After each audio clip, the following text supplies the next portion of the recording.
Yo, what's good with you? Back in black with another Enlisted video. If you guys are new to the channel and you love shooting games just like me, make sure you aim for that like button and shoot that subscribe button as well. It'll help you find better teammates and improve your skill-based matchmaking. Got a quick little gun review for you guys today. We have the Type 100 Late, which has recently been added to the game in that recent update, and giving you another reason to grind out the Japanese campaign for anybody who has maxed it out already. I do want to preface this review by saying that I am currently using this gun at 4 stars. I have not ranked up the squad all the way to the maximum requirements to get it to 5 stars, which would improve the damage to 7.2 and would improve the shot deviation as well. So do keep that in mind as I go through this review, but of course know that this gun can be even better than what you are seeing on the screen. Taking a look at the stats, what sticks out to me the most is that blazing fast rate of fire in comparison to all the other Japanese submachine guns at 920 rounds per minute. I always felt that the only Achilles heel to Japan's CQB weapons was the fire rate. Of course, the trade-off to that was the increased recoil control and accuracy, but you will find that you can now get the best of both worlds with the increased fire rate while maintaining that superb accuracy as well. Speaking of the accuracy, I always want to point out the aesthetics of the gun. I'm a huge fan of the very open and clear iron sights. I do admit that I still think the S100 has the best sight in their entire arsenal, I guess, as far as ease of use is concerned, but I do find this to be very manageable. And the gun thankfully comes with a bayonet as well, which will be definitely very handy in those situations where you are using the entire magazine and you still find somebody right in front of you ready to end your career, for lack of better words. Since I brought up the magazine size, I guess it would be a good time to harp on that a little bit, coming in at the standard 30 round size.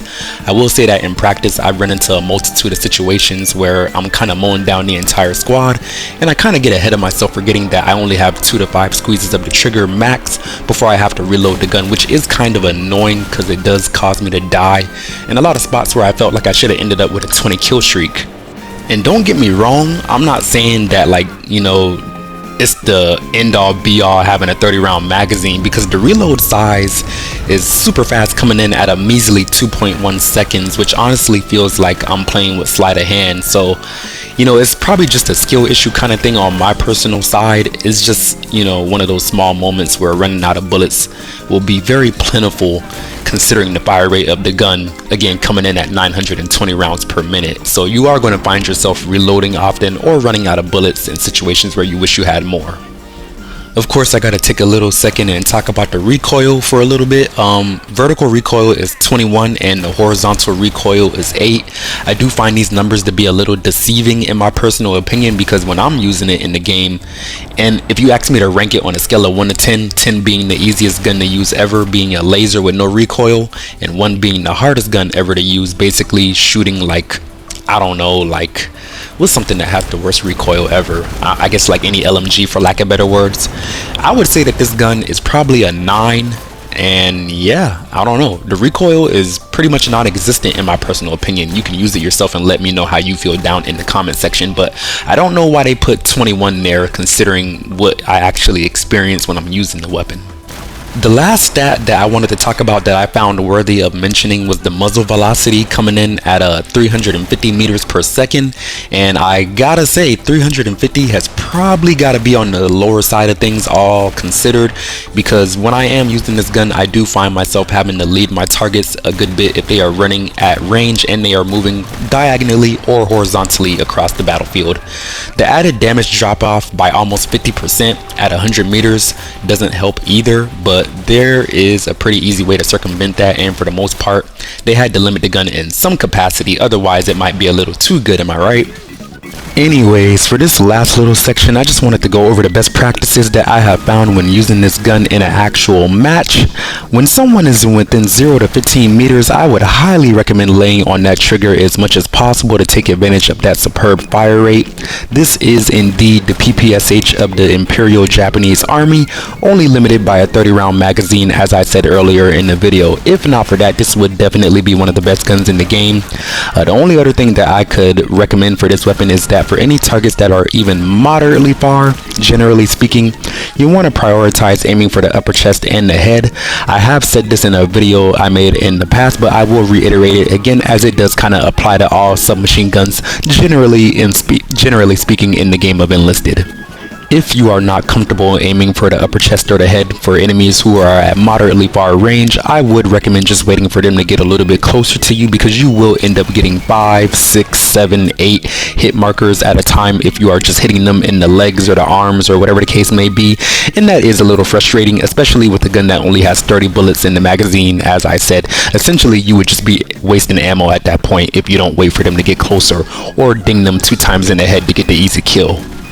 Speaking of ammo, I would also recommend trying to shoot in burst if someone isn't in your grill. This will definitely improve your accuracy and even further extend your range, or effective range I should say, while conserving those bullets.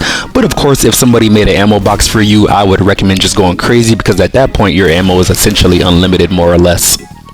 Overall, if I had to put everything in a nice little box and wrap it in a bow, I would say that I am really happy with the time that I have spent trying to unlock this gun.